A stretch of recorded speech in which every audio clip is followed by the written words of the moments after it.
Hello student, welcome too early study John. देखिए student, आज हमारा टॉपिक है काइंड्स ऑफ अकाउंट्स। खाते कितने प्रकार के होते हैं। देखिए स्टूडेंट, ये जो टॉपिक है ये बहुत ही इम्पॉर्टेंट टॉपिक है। चाहे आप कंपटीशन एग्ज़ाम की तैयारी कर रहे हो या आप 11th क्लास में हो, 12th क्लास में हो, जो हमारा बेस होता है कॉमर्स का वो यहीं से स्टार्ट होता है कि टाइप्स ऑफ अकाउंट या काइंड्स ऑफ अकाउंट्स। देखिए फर्स्ट नंबर पे होता है खातों के 3 प्रकार होते हैं। फर्स्ट नंबर पे है हमारा पर्सनल अकाउंट। पर्सनल अकाउंट को व्यक्तिगत खाता कहते हैं। सेकंड नंबर पे है हमारा रियल अकाउंट। रियल अकाउंट को वस्तुगत या वास्तविक खाता कहते हैं।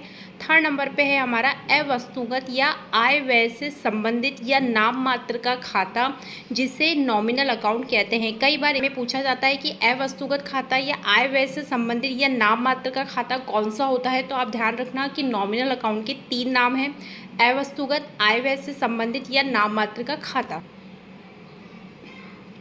देखिए स्टूडेंट, सबसे पहला होता है पर्सनल अकाउंट, व्यक्तिगत खाता। जैसे कि नाम से ही प्रतीत हो रहा है पर्सनल या पर्सन से रिलेटेड, पर इसमें जो पर्सन होते हैं वो नेचुरल और आर्टिफिशियल दोनों होते हैं। जैसे देखिए वह खाते जो किसी व्यक्ति मतलब नेचुरल और फर्म या संस्था या कंपनी से संबंधित होता है, उसे व्यक्तिगत या पर्सनल अकाउंट कहते हैं। ये बहुत ही इंपॉर्टेंट है, इसे बहुत ध्यान से सुनिएगा कि पर्सन यानी व्यक्ति मतलब नेचुरल, और आर्टिफिशियल पर्सन कैसे, जैसे कोई फर्म हो गई, कोई संस्था हो गई या कंपनी से संबंधित होता है। इसके एग्जाम्पल देखिए, जैसे श्याम का खाता, श्याम एक पर्सन हो गया, रानी अकाउंट हो गया, संजय अकाउंट हो गया।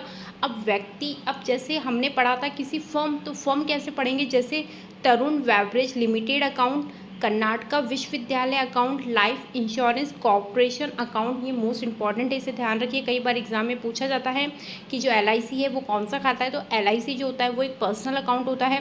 ड्राइंग अकाउंट, क्योंकि ये भी व्यक्ति से रिलेटेड होता है। कैपिटल अकाउंट भी व्यक्ति से रिलेटेड होता है। बैंक अकाउंट जो कि एक संस्था होती है, ये भी एक व्यक्ति से रिलेटेड होता है। मतलब ये बहुत ही इंपॉर्टेंट है, ध्यान रखिएगा।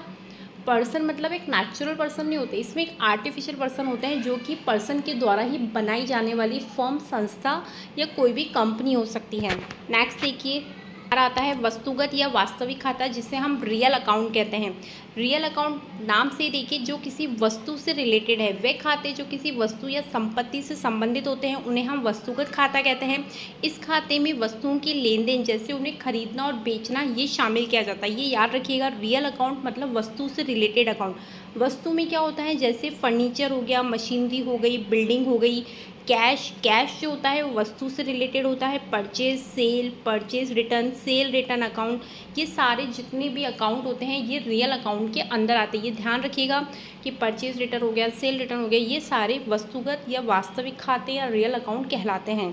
नॉमिनल अकाउंट, अवास्तविक खाता भी कहा जाता है, आय व्यय का खाता भी इसे कहा जाता है, नाम मात्र का खाता भी इसे कहा जाता है। देखिए इनकम और एक्सपेंसेस से रिलेटेड अकाउंट, जैसे कि लाभ हानि खाता, अवास्तविक खातों के अंतर्गत आता है। मतलब इसमें इनकम और एक्सपेंसेस को शो किया जाता है, इसे नाम मात्र का खाता या आय व्यय से संबंधित खाता भी कहते हैं। इसकी एग्जाम्पल देखिए, इंश्योरेंस प्रीमियम अकाउंट हो गया, ये इंपॉर्टेंट है, ध्यान रखिएगा। लाइफ इंश्योरेंस जो होता है वो एक पर्सनल अकाउंट के अंदर आता है, लेकिन इंश्योरेंस प्रीमियम जो होता है वो एक खर्चा होता है जो कि नॉमिनल अकाउंट के अंदर आता है। Salary account, commission account, interest account, office expenses account, wages account, rent account, depreciation of value account, carries account, ये सारे खाते जो होते हैं वो नॉमिनल अकाउंट के अंदर आते हैं। फ्रेंड देखिए हम इसे एक चार्ट के थ्रू भी देखते हैं। टाइप्स ऑफ अकाउंट के अंदर फर्स्ट नंबर पे रियल अकाउंट हो गया जो किसी वस्तु से संबंधित होता है। पर्सनल अकाउंट हो गया जो किसी व्यक्ति से संबंधित होता है। नॉमिनल अकाउंट हो गया जो कि एक्सपेंसेस और इनकम से रिलेटेड होता है। पर्सनल अकाउंट किससे रिलेटेड होता है, पर्सन और institutions. Example Akshar's account, Soham account, Hitesh account, bank account, university, school, college, firms, company, LIC। Impersonal account के अंदर रियल अकाउंट जो किसी वस्तु से संबंधित होता है, जैसे असेट्स या प्रॉपर्टी, जैसे देखिए land, building, cash, debtor, stock, goodwill. और नॉमिनल अकाउंट जो कि इनकम और एक्सपेंसेस से रिलेटेड होता है, जैसे सैलरी, रेंट, कमीशन, डिस्काउंट। ठीक है। हाँ तो स्टूडेंट मैं आशा करती हूँ कि आज मैंने आपको जो टॉपिक बताया ये आपको बहुत अच्छे से समझ में आया होगा। ये कॉमर्स का एक इम्पॉर्टेंट बेस है, और जब तक हमारा ये क्लियर नहीं होगा तब तक हम आगे नहीं बढ़ पाएंगे। हाँ तो स्टूडेंट आप मेरे चैनल को ऐसे देखते रहिए, इसे लाइक, सब्सक्राइब, शेयर करते रहिए। Okay, thank you.